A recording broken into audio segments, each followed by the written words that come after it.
How's it going, guys and gals? So hopefully the noise from the air conditioner is not making too much noise, but I had to put it on because the sun's glaring right now. It's a beautiful day, but it's a little bit hot.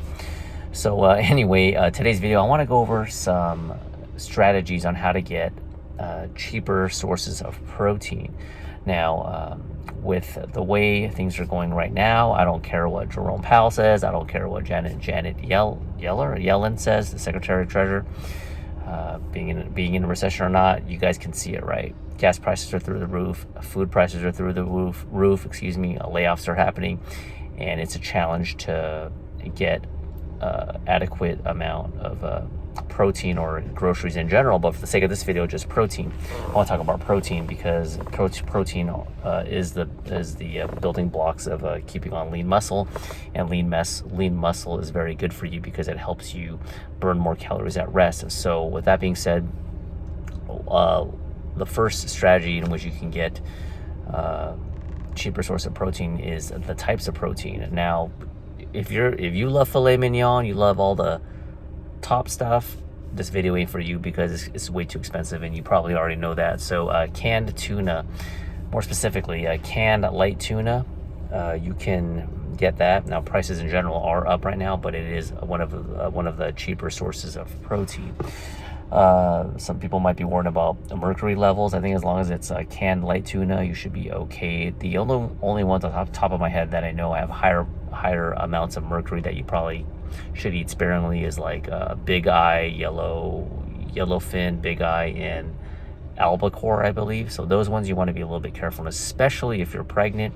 100%. I said that 3 times. Talk to your doctor to make sure, because you don't want to mess with that. But outside of that, if you eat canned light tuna, it's a good source of protein. It's quick. You can drain it. Not the tastiest, I understand, but times are rough for a lot of people, and you want to maximize your workouts with adequate protein. So canned tuna is a good thing. The other thing is eggs. I get the more expensive stuff, but it's not going to kill you. You're probably going to still be eating better than the 90+% of society if you just get regular eggs. Go to Costco, Sam's Club, whatever. You get them in bulk. All right, eggs are a good source of protein. They're quick, and they're pretty good. Put them in like breakfast burritos, standard continental breakfast, whatever you want to do.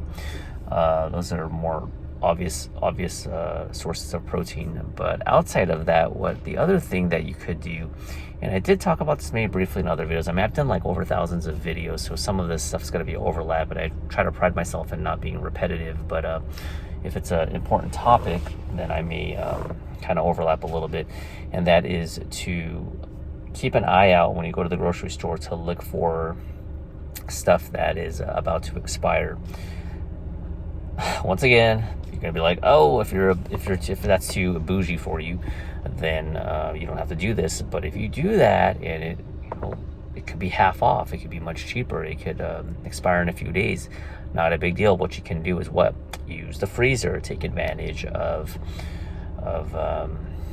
technology of freezer. Freeze it up, chop up a little bit, put it in portions, whatever you want to do, freeze it, and then defrost it, and you can eat it. It's not going to be as good as the fresh one, but it's still good. It's not going to hurt you health-wise, and you're good to go. So you might be able to get some flank steak. You might get some different sources of protein because it's at a discount. Most people just discard it and don't want it. But if times are rough and you need that protein, keep an eye out on the stuff that's discounted, and it's probably pretty good. The last piece of advice, this one's probably out of left field, but I want to talk about all options, is if you fish, right?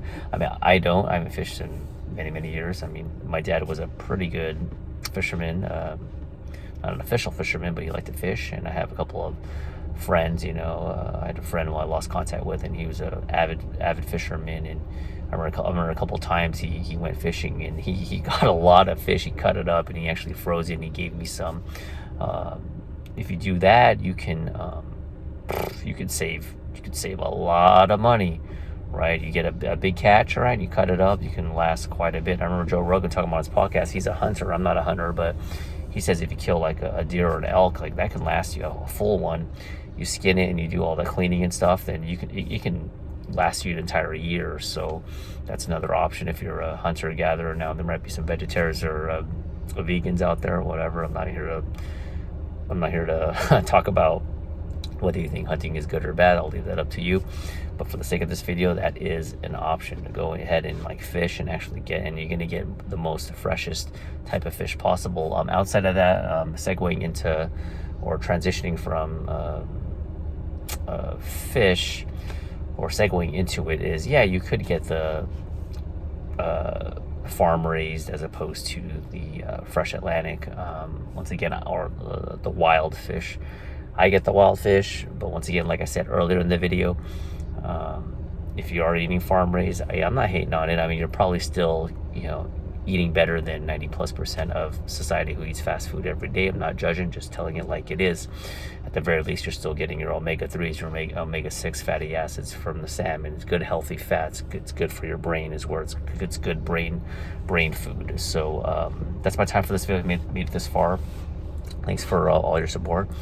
And let me know if I missed anything, and I'll talk to you later. Bye.